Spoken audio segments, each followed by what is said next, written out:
Well, good afternoon, everyone. It is so nice to have you all here. My name is Julie Evans, and I'm the Chief Executive Officer of Project Tomorrow. And we're here for the annual Speak Up National Briefing, where we'll be sharing some of the latest Speak Up data results from K-12 students, teachers, parents, and administrators all across the country. So I am thrilled to have a fabulous audience here in Washington, D.C. We also have a virtual audience with us since we are live streaming this event to schools and districts and communities all across the country. So welcome to everyone who is here with us. If you are of the Twitter persuasion, you like to tweet, we do have our handle, which is Speak Up Ed. If you would reference that, that would be fabulous. We will also be tweeting out during the event today as well. And so you might want to follow or like some of those tweets.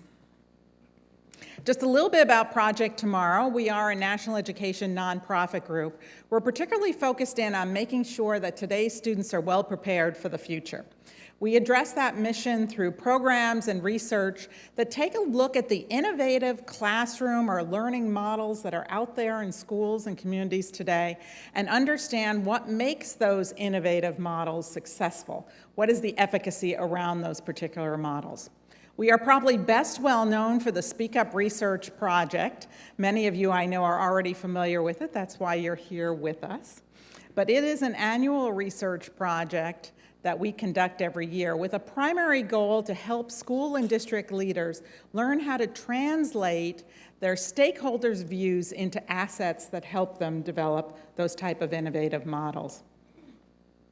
Now, I have a wonderful expert panel that you are going to meet in just a couple of minutes who are here with me. The experts are our students. And one of the traditions of the Speak Up annual briefings is that we always have students on our panel speaking what their truth is about the experiences that they're having in school. So you will be hearing from that expert panel in just a couple moments. In addition to that, we also have two fabulous speakers that are here with us. My friend Chris Fleming from Blackboard is going to be talking in just a couple of moments. And then my other pal, Richard Quinones from iBoss, is going to do our closing remarks today. In between all of that, I am going to be sharing with you some of the research findings from this year. So I mentioned that expert panel. I'll just tell you briefly who they are that are with us today. Natalia is a senior at Woodbridge High School. Xavier is also a senior. He's at Wakefield High School. Oscar is an 8th grader. He's here from Frost Middle School. Jessica is also an 8th grader, and she's here from Rocky Run Middle School. And then we have two 6th graders with us as well. Tucker from Poplar Tree Elementary School, and Mina, who is from Greenbrier Elementary School. And so you will meet my expert panel in just a couple of moments. I also want to start off by thanking Senator Tammy Baldwin from Wisconsin, who sponsored this briefing and was able to procure this particular meeting room for us today. So thank you very much to Senator Baldwin. Wisconsin has been one of our largest participating states in Speak Up for several years. And so a great big shout out to all of our partnering schools and districts in Wisconsin as well. We have a fabulous set of partners that help us every year, not only with understanding the context of the data findings, but also with promotion out to schools and districts and communities all around the country. And I know many of my partners are here with us today. I see some of my friends are here from the NEA, as well as from NSBA. My friend Betsy is here from the Maryland Public Television. Very nice to have you here as well. I believe NASSP is here with us. We have a representative from AASA, as well as the Data Quality Campaign, and also COSN. So wonderful to have all of our partners with us today as well. In addition to that, Speak Up is supported by a fabulous group of innovative companies that support us in terms of not only providing financial support, as you would imagine, but also helping us in terms of delivering the content out to schools and districts. Remember, one of our primary goals is the opportunity to be able to support leadership in schools and districts to understand how to best utilize this data to support their efforts. And so a big shout out to my friends from Agile Marketing. Brain Pop, Scholastic, Rosetta Stone, National Geographic, iBoss, and as I said, Richard will be doing our closing remarks today, and then also from Blackboard. Blackboard is our longest partnership that we have in Speak Up, and so it's with great pleasure that we have Christina Fleming here with us, who is the Vice President of K-12 Product Marketing, Management, and Marketing at Blackboard. Christina oversees Blackboard's education technology portfolio for K-12, so she understands this space. She knows this space that we're talking about. Christina has had other roles within Blackboard, and she is a graduate of the University of Notre Dame. Christina.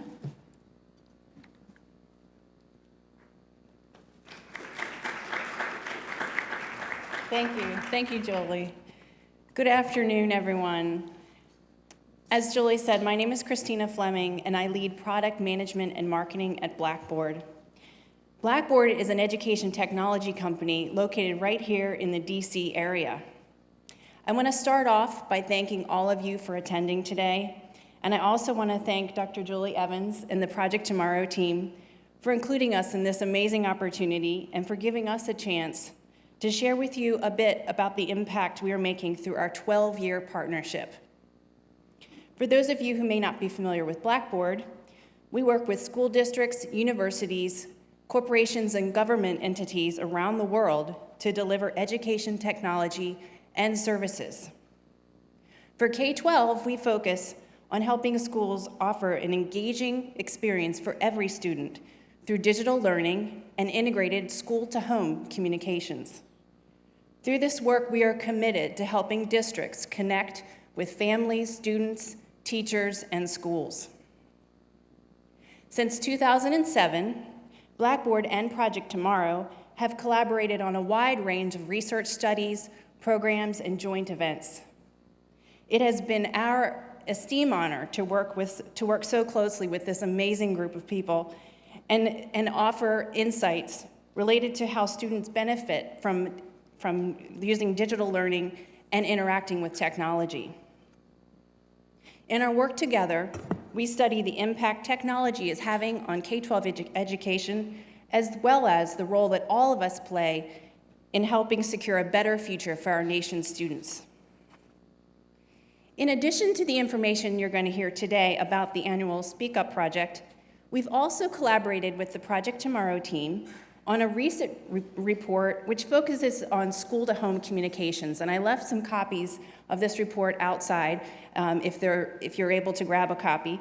This particular report focuses on, as I said, school-to-home communications, and it does it through the lens of the various generations. So starting with baby boomers and then looking all the way through to Gen Z and gaining perspectives from all of these various age groups. So it's really quite fascinating. Like the Speak Up project, this report asks tough questions and it gives voice to diverse views across the education space.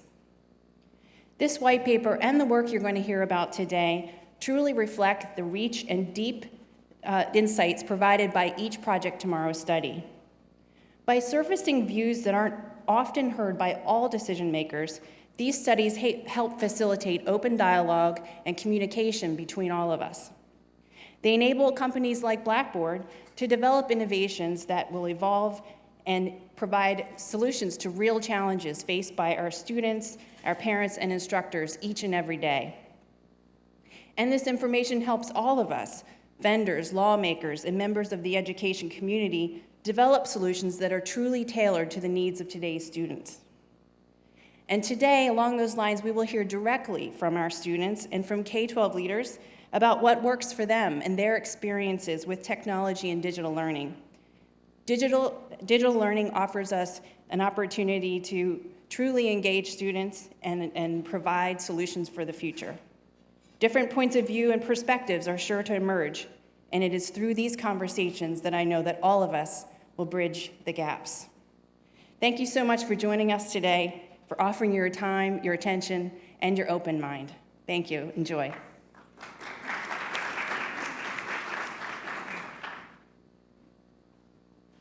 Thank you so much, Chris. It is truly wonderful to have the opportunity to have you here and other members of the Blackboard team as well. So it's great having you all here.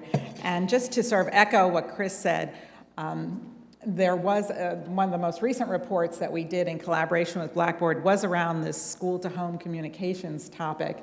Chris was kind enough to bring some copies. Some of you probably picked it up.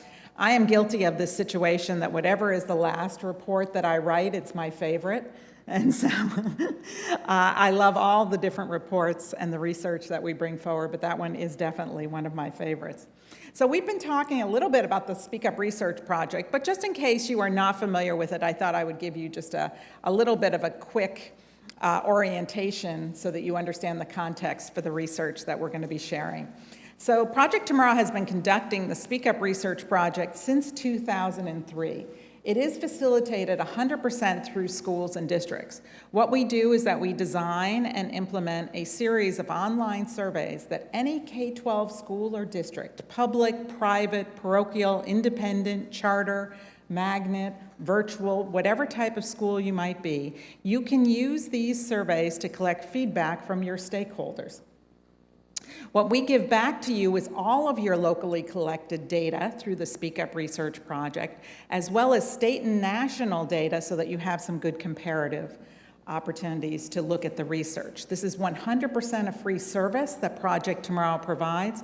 It is part of our nonprofit mission to make sure that all of our school and district leaders have access to the unique and diverse views of their stakeholders, and that they are taking those diverse perspectives into their planning. Since we started this project in 2003, a little bit over 5.7 million K-12 stakeholders have participated in the Speak Up Research Project. We do create surveys for K-12 students, for parents, for teachers, school site administrators, librarians and media specialists, district administrators, technology leaders, public information officers, as well as community members. And one of the things that makes Speak Up a little bit unique is that we don't just ask people, what are you doing with technology, or what is your school experience like? We actually ask the stakeholders to talk to us about how they feel about those experiences and what their aspirations are, how they would like to use this technology more effectively, what different types of things they would like to do as part of their learning experience. We believe it's in the triangulation of activities, aspirations, and attitudes that we all get a clearer picture of the state of innovation in our schools today.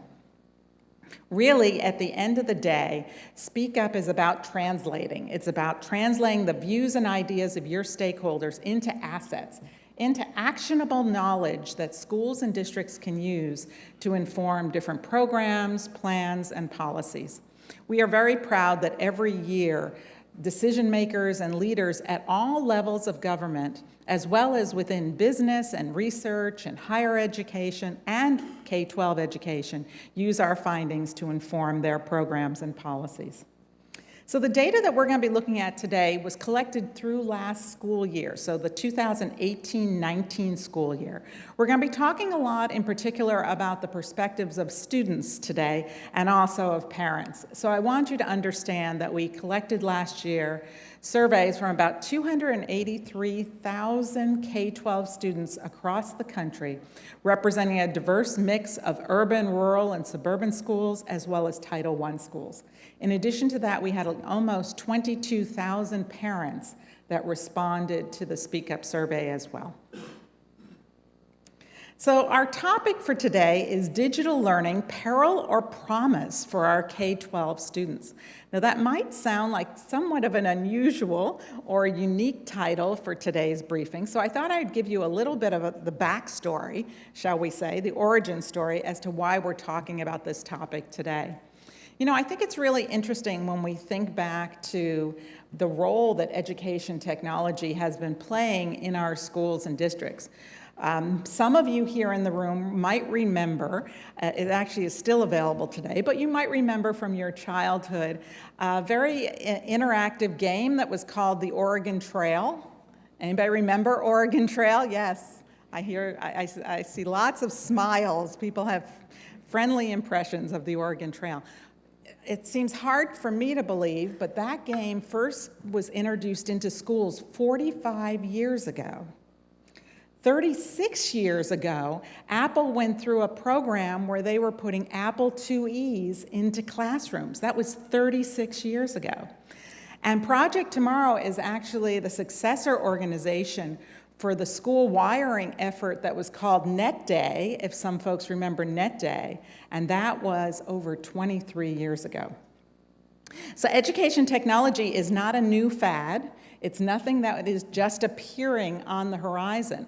But I always think it's important for us to take a look at where are we in terms of either the progress of the effectiveness of that use or the impact of that use of technology. And there's lots of conversations, more conversations today, I think, than we've had maybe even in the recent past, about what is the real value of digital learning in our schools today? What is the real impact or impression that it is making on our students? Is it preparing students for the future? Is it providing them with different types of learning experiences? And then also to be very cognizant of some of the concerns that in particular parents are expressing about the use of technology within their child's learning lives. So appreciating those concerns and then using all of that to think about, so what's next? What's coming down on the roadway that we should be paying attention to? So that was the backstory, the reason for this particular theme for this year. Now, I also wanted to ground this conversation in really what we're talking about today, which is about moving forward using digital tools. But I also wanted to make it highly relevant, particularly for our audience that's here in Washington, D.C. today. So there was big headlines this morning in Washington, D.C. Some of you may have seen those headlines. I think many of you may already be aware of it.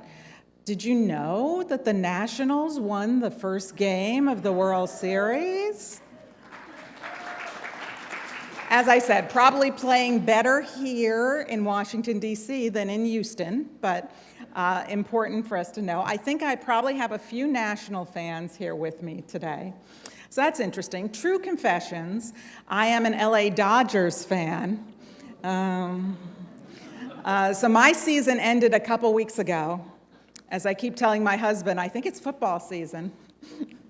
But I thought, let's embrace the fact that the Nationals are in the World Series and be mindful of what that means for our conversation here today. So the way we're going to be tackling these important questions around the peril or promise about our students is by taking a page from the Nationals book.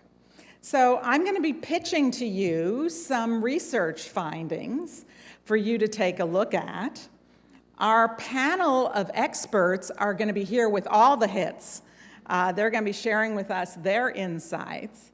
Your job as the audience, or the fielders, shall we say, will be to make those great catches, and in particular, to be able to connect the dots between the research findings, the perspectives of what the students have, and what's actually happening in your schools and districts and in your different organizations. And of course, it's all about the grand slam, right? It's all about making sure that we're addressing the particular goals and objectives that we have in our schools and districts to make sure that we are, in fact, preparing this generation of students to be tomorrow's innovators, leaders, and global citizens. So it's about hitting those home runs.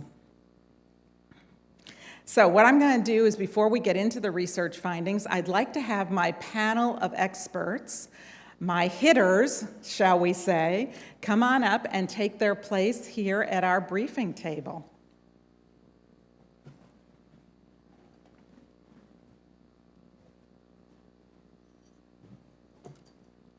Welcome, panelists. So before we get started, I'm going to have each one of my panelists just introduce themselves. And what you can do, students, is just tell us your name, your grade, and again, remind the audience what school you go to and where that school is located. Xavier, I'm going to start with you way down at the end. And we need to put the microphones on, folks. So you need to click the button. Yeah. My name is Xavier, and I go to Wakefield High School. I'm Natalia. I go to Woodbridge Senior High School in Prince William County Schools. My name's Jessica, and I attend Rocky Run Middle School in Chantilly, Virginia. Hi, I'm Oscar. I'm at Frost Middle School at FCPS, Fairfax County Public Schools. My name's Tucker, and I go to Poplar Tree Elementary School, which is in Chantilly, Virginia. Hi, my name is Mina, and I go to Greenbrier East, which is in Fairfax. Wonderful. Well, thank you so much for joining me here, expert panel. So what I'm going to do is I'm going to share with you a little bit of the research, and then I'm going to have a conversation with my panel. Then I'm going to come back and share a little bit more research, a little bit more pitching, and then we'll have another conversation with our panel. We are going to leave time for Q&A with the audience, so think about your questions, but save those till the end, okay? All right, so let's go ahead and get started here. There are three big questions or three big areas that we're going to be addressing in today's briefing. We're going to be talking about students and the way they are using different types of technology or digital tools within their learning lives. We are also going to talk about the value of digital learning, what that means in terms of students and teachers from a valuation standpoint. And then we're also going to talk about some of the concerns, some of the real-world concerns that are out there in terms of folks thinking about the role of technology. So from a student excuse me, one second here, folks. In terms of the role that technology is playing in students' lives, there was four big questions that we looked at in our analysis for this year's report. We wanted to understand what was the environment for the use of technology today in schools. What's actually being implemented out there? Outside of sort of the campfires of innovation or the exemplar schools, what actually is being implemented in most schools today? We also wanted to look at the access that students have to different types of technology. That could be mobile devices, digital content, different types of online resources. And then also I was interested, and I'm going to ask my panel this, about what types of tools students are using outside of school to self-direct their own learning. So we'll start off with this question about the implementation of technology in schools today. What we've done to sort of codify or contextualize this conversation is created a new digital learning maturity model based on our research findings.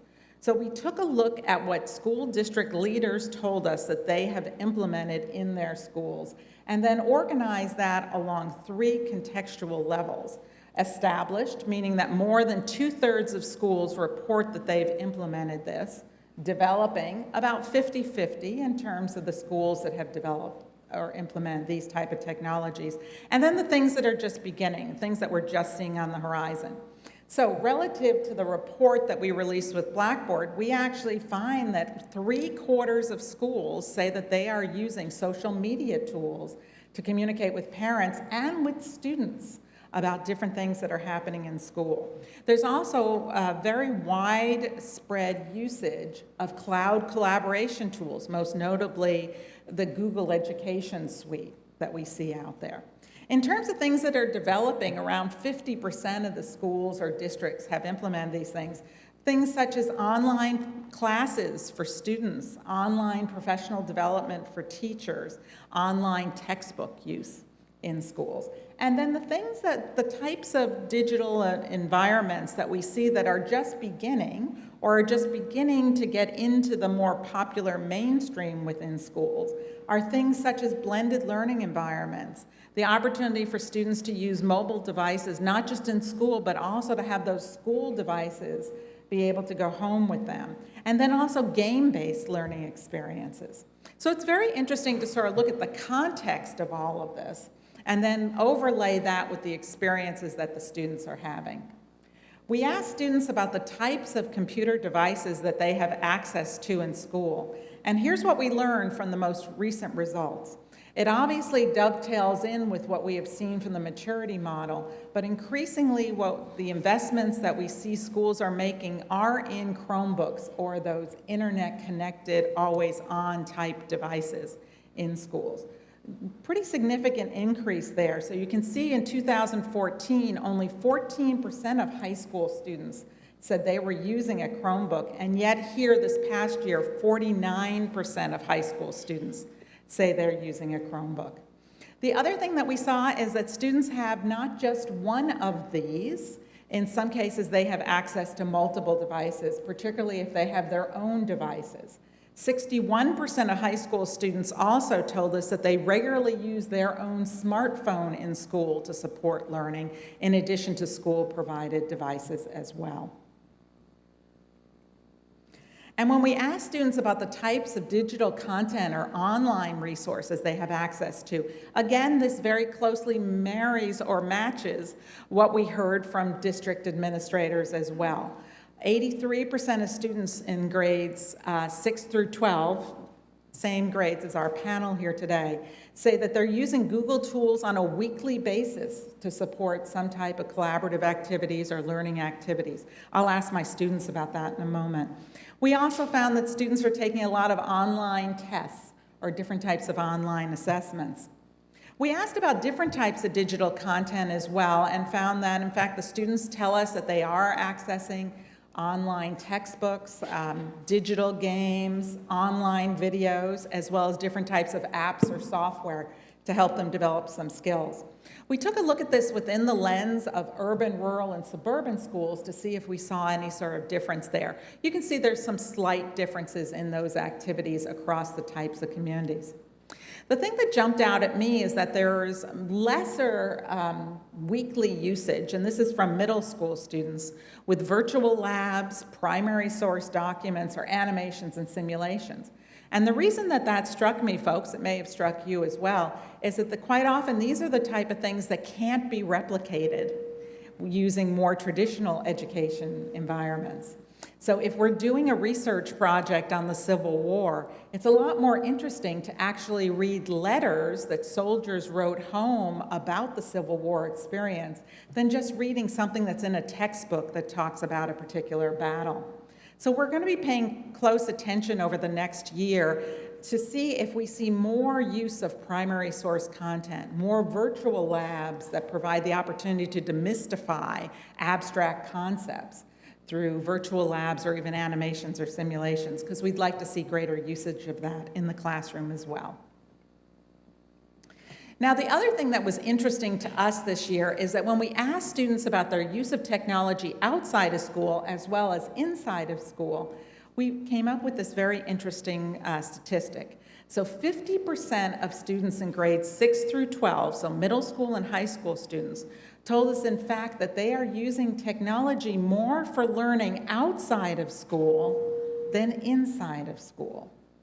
We thought that was particularly interesting. You know, quite often, either from popular media or from news stories, we think about students' use of technology outside of school as being all just around entertainment or different sorts of personal connections. But our data actually supports the fact that students are using a wide range of different types of tools outside of school to support self-directed learning. Now, that may be learning that starts in the classroom. So there may have been a really interesting lesson about some new type of science discovery or a new research finding having to do with science. But what the students tell us they're doing is that they're going home and they're continuing to explore that, even though that particular lesson or activity was finished during the school day.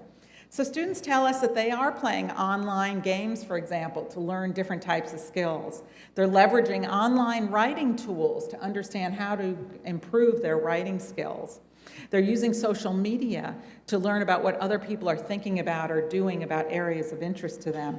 And then they are using YouTube as a learning modality to learn either how to do something. Now, who here at least in our physical audience, in our virtual audience, you can raise your hand as well. Who here has ever used a YouTube video to learn how to do something?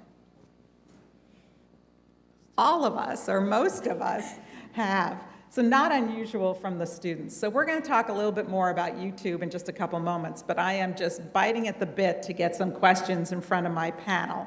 So we're going to turn over to the hitting side of our game here, batter up, let's say, in terms of asking some questions. So what I'm going to do is I'm going to pose some questions here to the audience, to the panel, and let's see who would like to respond. I'm interested, panelists, if some of you could give us a perspective as to what types of technology or digital tools or online resources you're using in school to help you with learning. Who has some examples? Oscar, go ahead. So we use Blackboard, Google Classroom, Wiser Me, the Google Docs, Google Slides, anything that involves Google, and then sometimes MathSpace, which is like an online textbook. Thank you, Oscar. I just got a note from our videographer, live streaming. We need to turn off our microphones, students, when you are not talking, because I guess we're getting a little feedback. Perfect. Wonderful. Thank you. Oscar, put yours back on for a moment, because I have a follow-up question for you. Sorry. So for that list of different types of tools that you told us about, do you like using those tools? Is there positive, negatives? What's your take on it? Most of them individually I do like, but when we use them all together in different classes, it can get kind of confusing because we'll have an assignment in math on Blackboard and then an assignment due for science on Google Classroom. So you have to keep track of every single one and you have to check every single one every single day.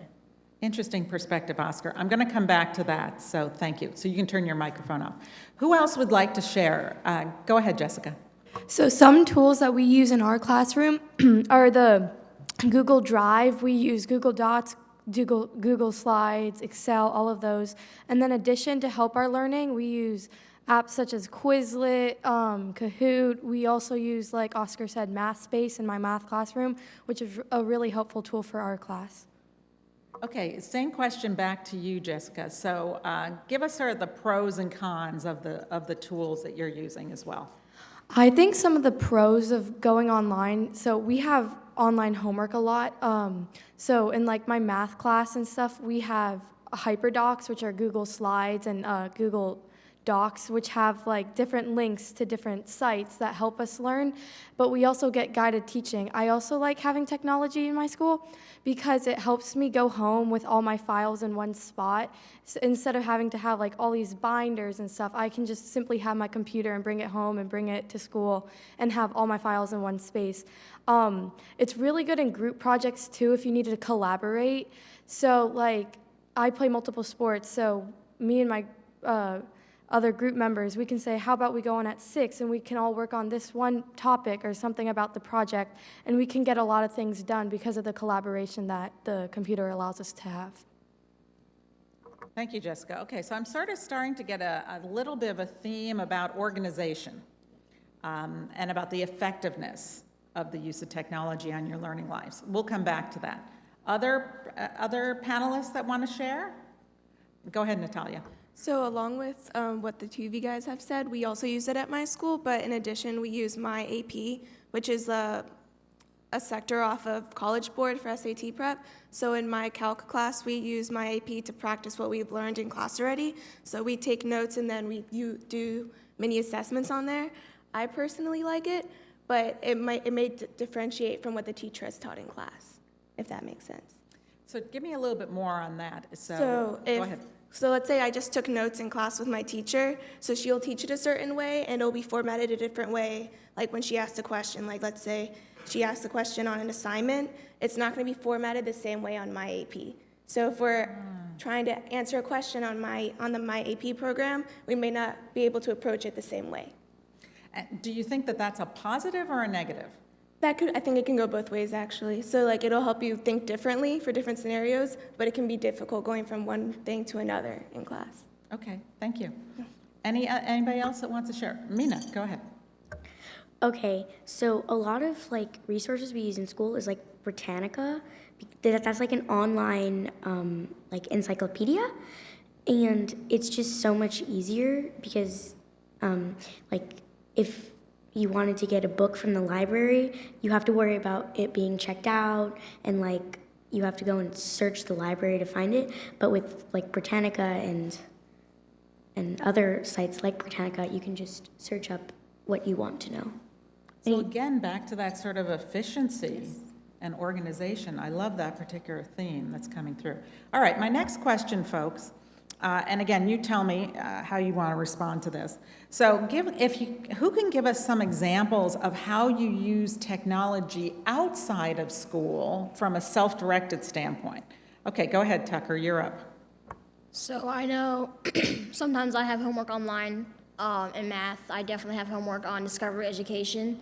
and we have an assignments bar that we do that on, and I go home and I do that. And then sometimes we have in Google Classroom or anything Google-wide that they can post an assignment on that we can do. Okay, good. Do you also, keep the light on, Tucker. I'm managing lights here now, microphone. Anything outside, not school directed? Are there ways that you use technology just on your own? Yeah, definitely. So on my iPhone, I have all the classroom apps and Drive and that kind of stuff to keep updated with my stuff. And then outside of school and like YouTube, I like challenging myself. So I've learned how to solve numerous amounts of Rubik's Cubes. And I use YouTube to learn how to do that kind of stuff. Oh, interesting. Okay, so that was your example of a YouTube learning type thing. Mina, were you going to add something? So another way I use technology out of school is that when I'm practicing piano, I like to use a metronome, and not a lot of like the metronome apps are the best, so I can just go onto Google and find a metronome. Oh, interesting. Okay, I haven't heard that before. That's really interesting. Xavier, go ahead. So outside of school, I do a lot of STEM activities, more specifically VEX robotics. So with that, I like to go on YouTube and just like peruse different competitions and different competition robots to see if I can implement it onto our team's robots, or just give everybody ideas to improve the robot. And what do you think about that type of learning experience, Xavier? Is that beneficial for you, or? Yeah, it's beneficial because it's always good to just be able to find other things that you or your team may not be able to think of, because a lot of people think really outside of the box. Like, I'll come up with like a simplistic robot, or I'll come up with like a really complex one. I think this is really good, but then I see someone else and it's just like, mine is not that good. Humbling experience, in other words. Yeah. I love that. Thank you, panel. You know, as we know, for today's students, learning is a 24/7 enterprise. Sometimes we think it's just within the 2:30, 3 o'clock time frame that students are learning, but as you can hear from some of our panelists, it actually is an ongoing experience, almost a seamless experience for our students. Okay, students, hold on. I'm going to do a little bit more of the pitching of the research findings, and then I'll come back to you. So the second topic that we had was define the value of digital learning. So we're going to look at this through two different lenses. We're going to look at how educators define the value of digital learning, and then we're going to look at what students tell us are the benefits of digital learning. So starting off from the educator standpoint, when we talk to educators, teachers, principals, district administrators, librarians, technology leaders, what they tell us most of the time is that the number one benefit of using technology within the learning experience is that students are more engaged in learning. I gave you one example here just about mobile devices. 93% of principals and 86% of teachers said the primary benefit of implementing mobile devices in the classroom is that it increases student engagement in learning. Now that's particularly interesting to us because when we ask students about the value of digital learning, they don't mention engagement in their top 10 or even in their top 12. They talk about improved academic outcomes. They talk about future-ready skill development, personalized learning as being most important. 59% of the students told us they get better grades, they have better test scores because of the use of technology. They talk to us about developing creativity skills, critical thinking skills, collaboration skills, and the students also highly value learning at their own pace. Now, 41% of the students did tell us it's about increased engagement. But here's the story, folks. I think sometimes from an education standpoint, we maybe put a little bit too much emphasis on the engagement part of the proposition and not enough on some of these other outcomes. That doesn't diminish the engagement side of it, but it also means that there are other outcomes, other impacts beside that. So to sort of further illustrate that, I want to look a little bit more at this YouTube conversation. So we asked a really interesting set of questions last year of students about their experiences using YouTube.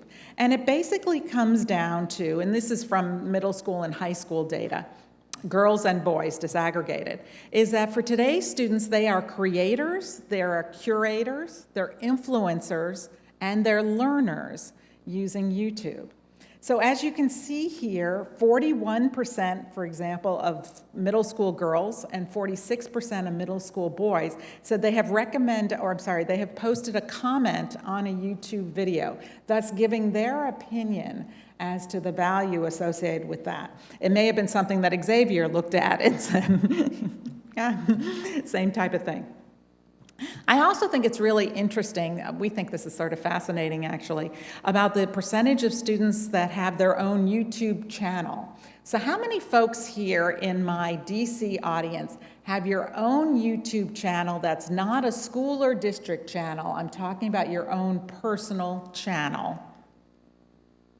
I see a few hands. I can't see my virtual audience. I'm sure there's more out there. So how fascinating, don't you think, that, for example, 35% of middle school boys and 31% of high school boys have their own channel. And then, as you can see here, 7% and 8% are running their own business. I've actually met with some of these students that are running their own business on YouTube. So it's beyond just looking at fun videos, cat videos, kids jumping over things type videos, different types of competitions around crazy things. It's actually much more around the skill development, which takes us back to that technology. Going one step further with this, we asked the students about the value of the skills that they're learning in school, and then also the value of the skills that they're learning on YouTube. And look at this, folks. Amongst high school students, 40% of the high school students say they're learning important skills in high school for their future. 48% said they're learning important skills on YouTube for their future. Kind of takes us back a little bit here. I think this is also really interesting. This is a high school student who reached 100,000 subscribers on his YouTube channel. Now, there's obviously lots of influencers and celebrities that have a lot more, but this is a high school student who has his own channel where he provides tips on different types of gaming techniques. And so we thought that was particularly interesting. So I want to bring this back over to my panel now. So let's stay with this YouTube conversation a little bit. Some of you brought this up before. So do you use YouTube or other types of online videos to help you with homework? Okay, go ahead, Mina, you start. So in school, unless we have permission, we are not really allowed to go on YouTube. But like if a teacher gives us a video, then we can go on YouTube. So a lot of times, our teachers, they give us instructional videos to help with our homework on YouTube. Okay, good. Oscar?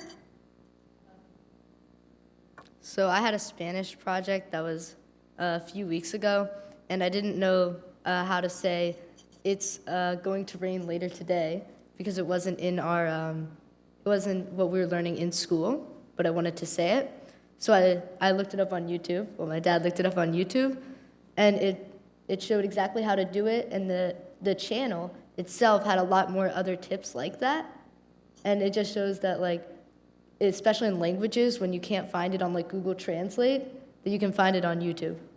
Okay, good. So that was obviously a beneficial experience for you. Do you think you're going to use that particular channel again?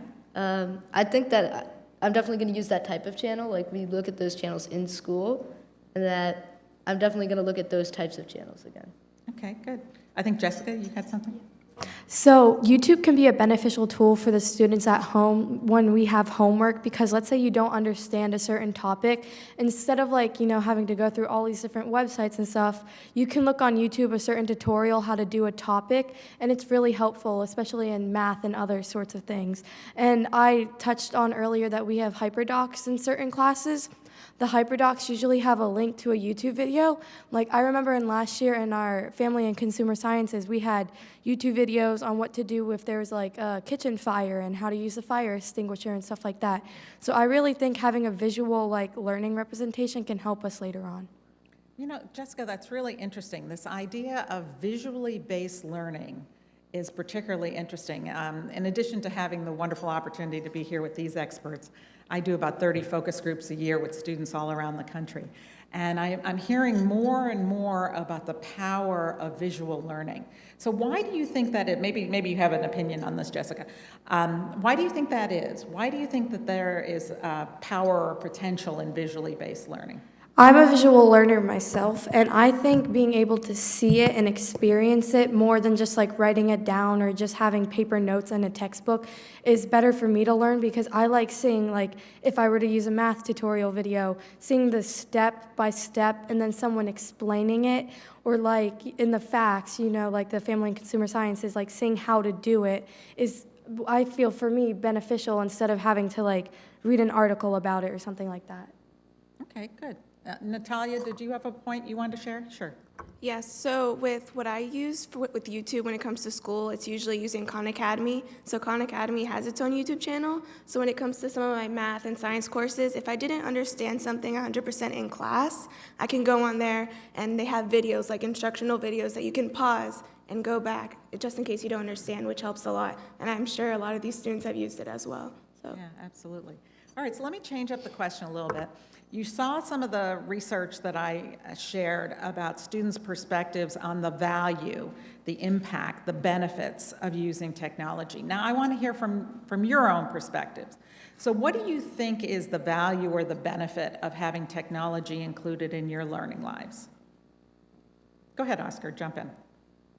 I think it's just more organized and it's more visual than just papers. If we have talking on the organized thing, if we have our computer at school, we can start the project and then we can finish it at home, and we know exactly where to find it. And a lot of the time, like with Google Classroom, you'll see the specific class, you'll see the assignments due. All you have to do is click on it and complete it, and then you know you're done and you can move on to the next thing. Okay, so again, I'm hearing the visual part of it, I'm hearing the organization part of it. Do you think that you are a more efficient learner when you have the opportunity to use technology? I think that it really depends on the people. So I think I'm more efficient on technology, but I know a lot of other people, especially in math and English, they like to write stuff down or see it. And a lot of people, I think, misuse the technology. I mean, there are always going to be the people who are looking up on YouTube what they're not supposed to be doing in school, or playing Minecraft or something. And you see that in pretty much every single class. I think that our administrators that are here would say that's probably true as well. I'm seeing some head nods. Go ahead, Jessica. I think the technology opens up more resources for us. However, like Oscar said, I think there needs to be a good balance between technology and then also paper usage, because you don't want to be on the computer for 7:30 to 2:15. I think that you need to have different resources on the computer to help you, and I feel like our school does a good job with that. In my civics class, we have paper notes, and then we have online articles and videos that help us understand. Okay. Mina, did you have a point? So I also agree with Jessica about the visual learning, because when I was in 5th grade and we were learning about rocks and minerals, a lot of pictures be glued into our notebook. It usually wasn't in color, so it was harder to notice the different the different characteristics of a rock or a mineral. But our teacher should usually give us, in Google Classroom, should put links where we can look at the pictures online, because usually the pictures online, they're in color and detail, so you can see everything. So again, that's another example of something that couldn't be replicated using paper, but from a visual standpoint. Any other perspectives? Xavier, go ahead. So for me, I think it's more of a reinforcement tool. So for example, I go to calc. I have calc every other day. I have it right now. But our teacher assigns video notes every night, and sometimes after calc class, I'll leave and I'll be like, what did I just learn? And then I go back and watch the video notes, go over notes sometimes, but mostly it's the video notes that helps you understand what's going on in the class and how to apply it to different problems. So. Yeah, I think that perspective of the potential of technology to sort of put you in the driver's seat of how much you want to review and self-remediate is something also that's very interesting that sometimes people miss as part of the benefit. I think that our panel, though, made a really good point about this balance. about the balance between using technology and using other types of instructional tools, whether that is textbooks or reading books or hands-on activities, whatever that might be. So that takes us to our third question that we wanted to address today, which had to do with new concerns about digital learning. In the paper that we produced, the briefing paper for today, I covered 3 of these: too much screen time, teacher effectiveness, are teachers effective, yes or no, and the homework gap and digital equity about out-of-school access. For purposes of today, we're just going to talk about too much screen time, but I want you to know that these other 2 topics were covered. So it's really interesting. Lots of people are talking about concerns about students having too much time on screens, too much time with technology. Is it positive? Is it negative? So we pulled forth parents' views on digital learning. And so these are pretty profound comments. So 82% of parents across the board, across all grade levels, across all types of communities, all types of family income or education levels, the numbers were pretty consistent, said that the effective technology use in school was important for their child's future success. 58% said that using technology effectively in class would be a good way for their child to develop the types of college and career-ready skills that they desired. In fact, only 3% of parents from last year's poll said they wanted devices not to be available in their child's class.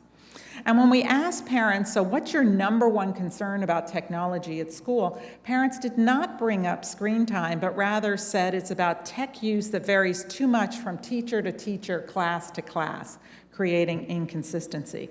So parents highly value the personalization component of technology, or the personalization promise of technology. They just want to make sure that it's being used effectively. So what's the story with this screen time issue? So we asked parents 2 sets of questions that I thought might be interesting for all of you today. The first one was about their concern about too much screen time for their child in general. So do you believe your child is having too much screen time in general? 64% of parents nationwide said that was true for them. They were concerned about their child's screen time. You can see the breakdown there by the age of the child associated with the parent, also by the community type, and then most notably by family income, because there is a disaggregation or a differential by family income about this issue about too much screen time. What was fascinating to us, though, is when we asked a separate question about too much screen time in school, that percentage of parents that said they were concerned about too much screen time in school fell by 50%. Only about 1/3 of parents say they're concerned about too much screen time in school. Now, that's not an inconsequential number. That is still a significant number, but it isn't the 2/3 of parents that are concerned outside of school. The same thing, we saw the same sort of difference here on the screen time issue also by family income. Now, I've got 2 different theories on this particular research finding. The first one is I think for many parents, this might actually be their real concern with too much screen time. And some of you are chuckling here. We've all seen this. Maybe we've even been part of this. But it also might be what I brought up earlier. Maybe from an education standpoint, we have not done as good a job as we can in terms of articulating the benefits. Great question. So I'm going to repeat the question so that our virtual audience. So the question had to do with, are you using technology or digital tools, whatever it might be, from a creation standpoint? Are you creating some type of product, some type of deliverable, some type of outcome associated with the use of technology? So we'll start down at the end with Natalia. So at my school, I'm in the engineering program. So we use Autodesk. In the beginning of the past 4 years, so we've been creating like 3D models of what a shed could look like, a big library, a house, and then I remember my freshman year we were using 3D models on Inventor, which is where you literally create 3D models on your computer to be printed out on a 3D printer to make a cube as a puzzle. And then this year I'm in my engineering development. So me and my group back at Woodbridge, we created a problem statement, and from that we had to create a prototype, which then we'll present at the end of the year. So yes, we're using technology to create something new for the future. Wonderful. Yeah. Some other examples? Who else? Tucker. I know this is not directed towards me, but my little brother, he's 6 years old, but he creates YouTube videos for his audience, that is the 30 people.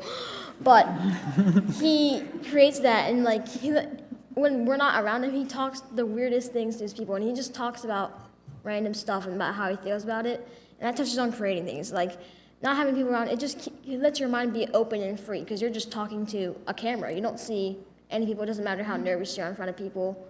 It's just you and the camera, and then your audience can see you. So creating in front of people helps him out. So you think that's a good skill for him to learn? Yeah, I do, especially at a young age, because as technology advances, we advance with it. So at a young age, knowing how to use technology will definitely help him out in the long run. Good. Hold on, Mina. I'm going to get to you. I want to just tee off of Tucker's comment because I think it's really interesting.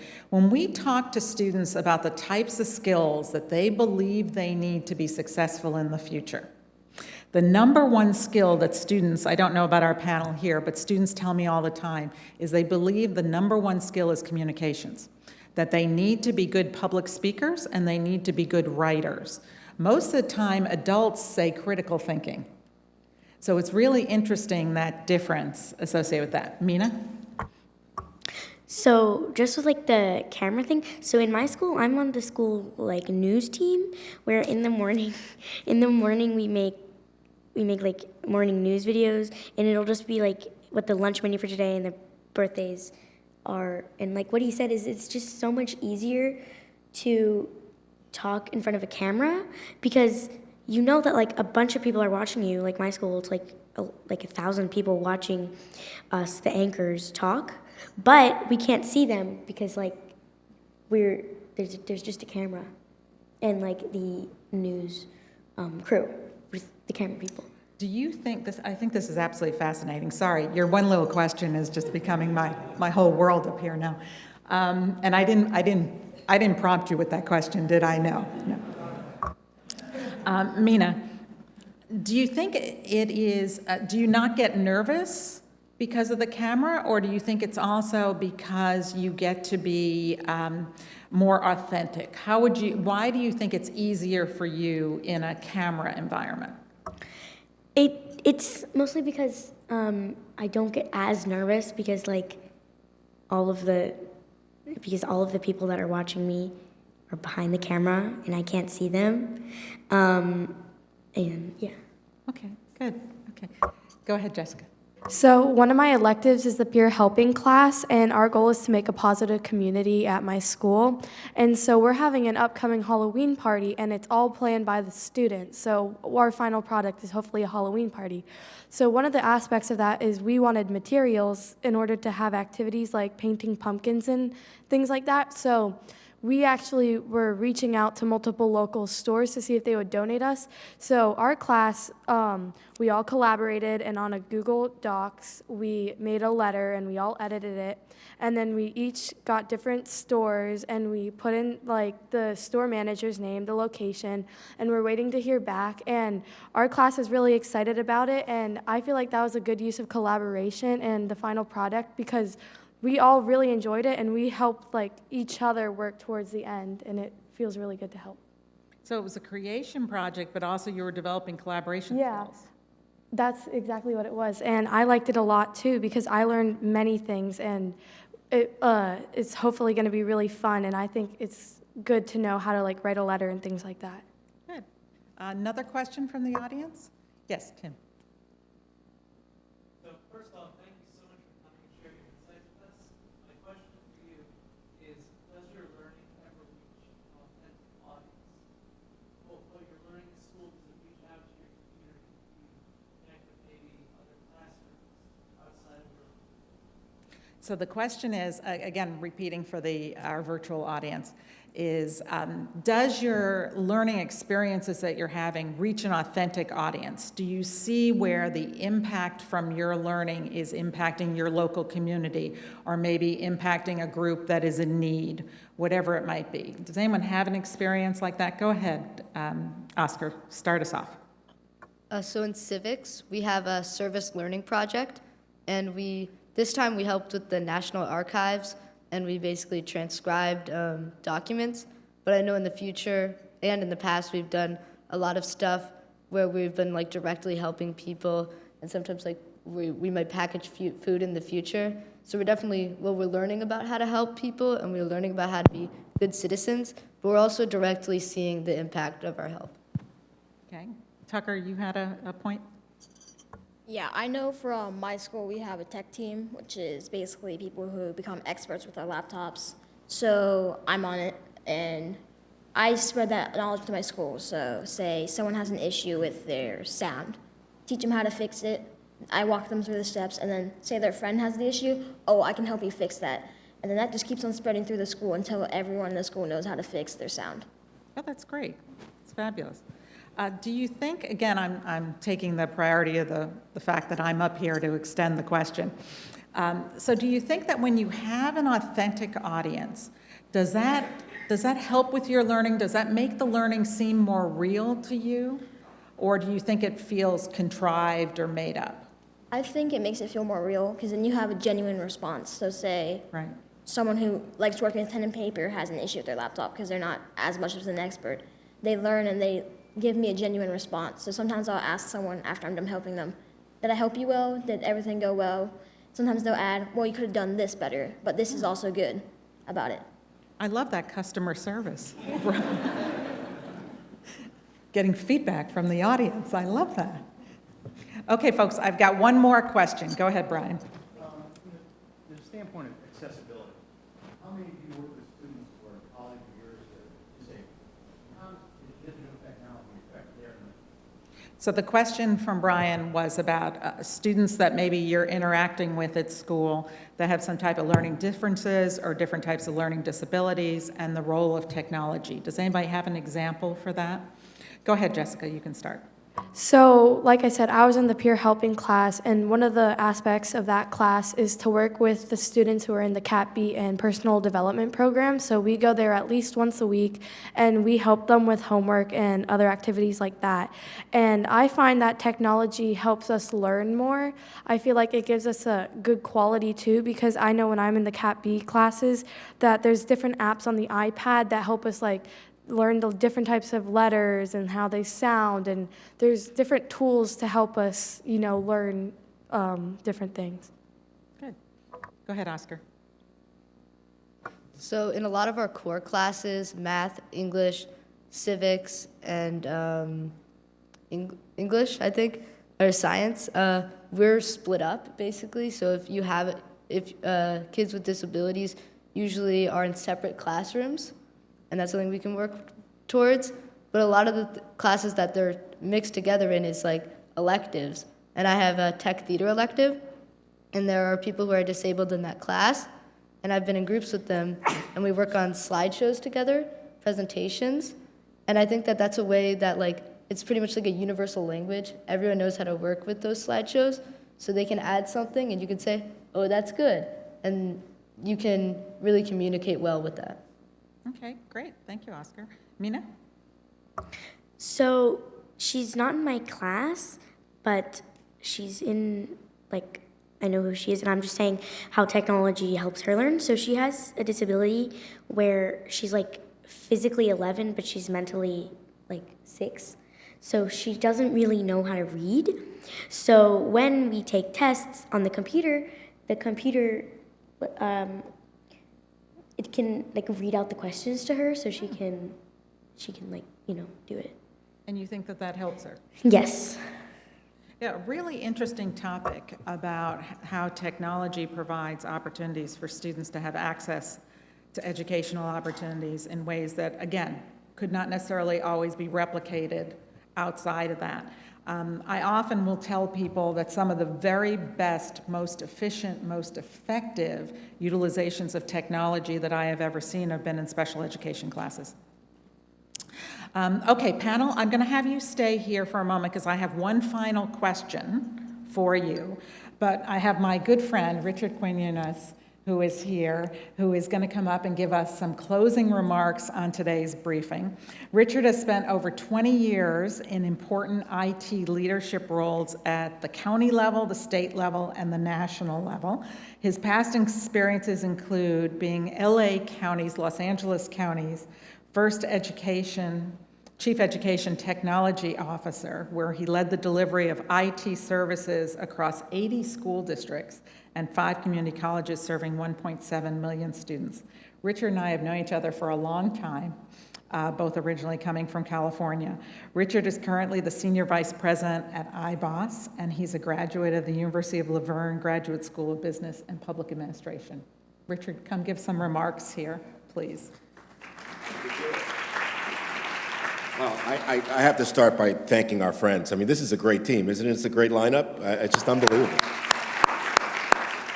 And Coach Julie, you're an amazing coach, I have to say. And thanks for letting me be your closer. I mean, it feels good, considering I'm a Met fan, so it feels good. This is a fantastic opportunity to learn directly from the people that really matter around this issue, our youngsters. And so I'm so proud to be here. There's no place else I'd really rather be, quite frankly, and I say that on behalf of our co-founders of iBoss, Peter and Paul Martini, and our board of directors. This is just a fantastic opportunity to really talk about, why this matters. And why does it matter from our perspective as a company?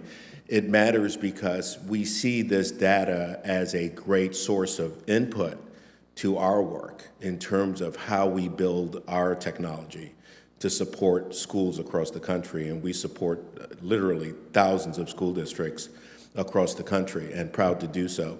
I think it really offers a great baseline for our school administrators to understand exactly what they're grappling with when you consider the spend in ed tech is tremendous. I mean, you're talking billions of dollars of spend annually.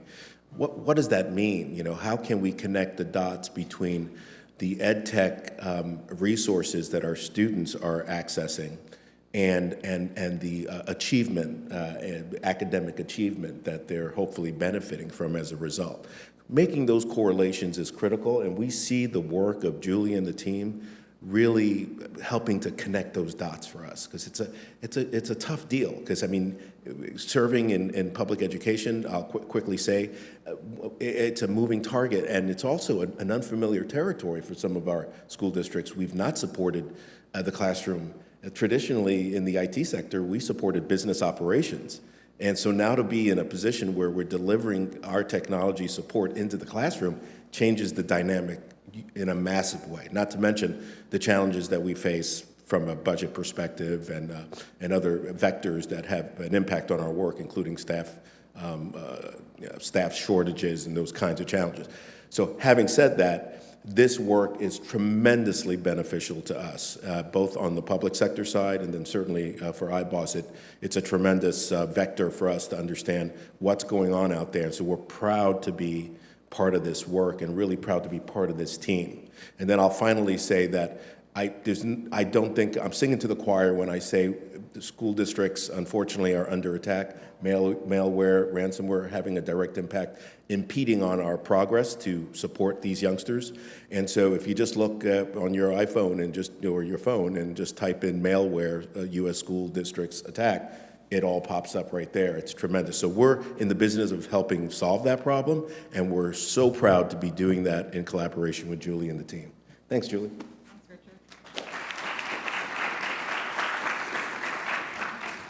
So wonderful having all of our good partners here. What a joy. So I'm going to do a little bit of housekeeping. Keep in mind, I have one additional question for my panel, so don't go anywhere. Tomorrow.org is our website. If you have not visited previously, please come and visit us there. We have quite a suite of different types of reports and briefings and presentations and infographics that are available on our website. There's a little image for that new report that we just did with Blackboard as well. In addition to that, we are doing something a little bit different with this year's national report. Now, those of you that are here with me in DC, you got a copy copy of that report in your packet of information, along with a new infographic that we just released as well. But we wanted to do a little bit more of a community buy-in for the report and community input into the report. And so what we've done is embedded within the report are some opportunities for you to provide your commentary. So on the online site, you will see a couple different places where you can click and it takes you directly to a form where you can share your perspectives. You agree with the point that we're making. You disagree with the point we're making. You're surprised by it. This echoes something that you know from your school and community. Whatever it might be, we want to hear from you. Our mantra is about listening to stakeholders, and so we wanted to walk the talk, to be quite honest with you, with this year's report, and give our audience an opportunity to share your perspective as well. We'll be releasing the final version of the report within the next 2 weeks, and you might see some of your comments in the final report. So please visit us there as well. In addition to that, I also wanted to announce that in December, we are going to be doing a very special webinar with our friends at EdWeb, which is a phenomenal professional learning webinar facility for educators as well as community members. We're going to be doing a very special webinar with EdWeb on this topic of the peril or promise around digital learning. And so I don't have the date 100% nailed down, but please, you'll be kept in touch on that as well. I hope that you will come and join us for that webinar as well. And of course, I would like to encourage all schools and districts to participate with us in Speak Up. We do have the surveys open right now, and so there is the opportunity to use those surveys to poll your students, your teachers, your parents, your different stakeholders, and to get feedback from them to inform your plans. Okay, so that takes us to our final question with our panel. And so I'm hoping that each one of my panelists would like to share a particular comment on this question. So what I'm looking for is you have a unique opportunity, panelists, right now. We are here in front of this esteemed audience in Washington, D.C. We have our fabulous virtual audience out there, many of which are teachers and principals and district administrators. My friend Mary Beth is here, CIO of Fairfax County Public Schools. We have a number of different folks that are out here that are involved with schools and districts. So, students, if you have one recommendation that you would like to give to all of these education leaders about how to improve the school environment, the learning environment for you, what would that recommendation be? Go ahead, Oscar, you're up first. So when a lot of teachers and staff members make decisions about things, like especially regarding technology, students are completely left out of the conversation. And I think that's just not smart because we're the people that it's affecting. So we should be the #1 people you consult. And yet they're consulting other people, which just makes no sense. And that's just, it's especially like relevant when you see like, we have this policy called phones away for the day. I don't know a single person who likes that policy because we think like it's a detriment to us, like learning-wise and also personal-wise. Especially if like you have somebody, if you have a family member who's sick and you need like constant alerts about that, you can't get those because you can't have your phone out no matter what. So I think that we should be let in on some of those discussions, all of those discussions. Okay, thank you, Oscar. Go ahead, Jessica.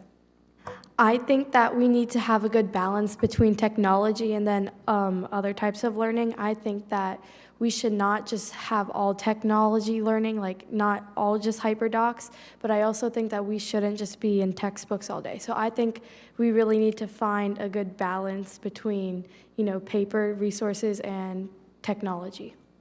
Thank you, Jessica. Mina? I also agree with Jessica because when I was in 5th grade, our teacher, when we were learning math, she never taught it to us herself. Like we would always go home and for homework, we would watch the video and then write about the video. But like a lot of times I like it when the teachers explain because you can ask the teachers questions, but you can't ask a video a question. Okay, all right. Yes, go ahead, Natalia. So one recommendation I would have is to to choose one online source the way you're going to teach your class. So at my school, we have Google Classroom or Office 365 and Khan Academy, so on and so forth. If we just choose one system, then the whole school would be in a big understanding. Like, students wouldn't have to go through one site to another just to complete an assignment. Oh, good, good. I like that idea. Go ahead, Xavier.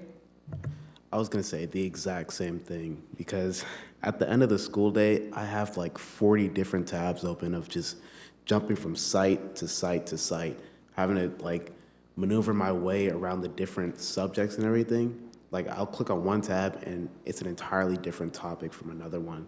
And it's like, it's so confusing for me, so. Okay, thank you. Go ahead, Tucker. Give your students an option between paper, pencil, or technology, because I know there's some students who love technology and work better with it, and I know there's some students who work their best with pen and paper or paper and pencil. It's just all up to them, and give them an option to show their work in their best way. I love this. What wonderful recommendations. Can you believe this? These are fabulous. So we heard a little bit about balance. We heard a little bit about authentic student choice. We heard a little bit about voice, having student voice, and also a realism from our seniors as they are on their way to their next educational plateau about efficiency and organization in using tools. I think those are all great recommendations. Thank you again to my fabulous panel of experts. And then to follow through a little bit of a theme here, and again, this probably plays better in Washington, D.C. than it does elsewhere. And please, my apologies to all my Dodger brethren back in Los Angeles, but wishing the Nationals the very best for the World Series. Since the Dodgers lost a couple years ago to the Houston Astros, we are no fans, I'm sorry. Love my folks in Houston, though. But thank you so very much, folks, for being with us here today. My panel will stick around. We always know that mom and dad and grandma have the phones ready. The paparazzi are here. So we'll be up here taking a few photos here at the end. If you want to hang around or you have some additional questions, we'll all be around for a while. Please take your packets with you, and please also share this information with your colleagues, with your friends, with other folks in your schools and districts. Have a good rest of your day, and thank you so much, folks, for joining us today.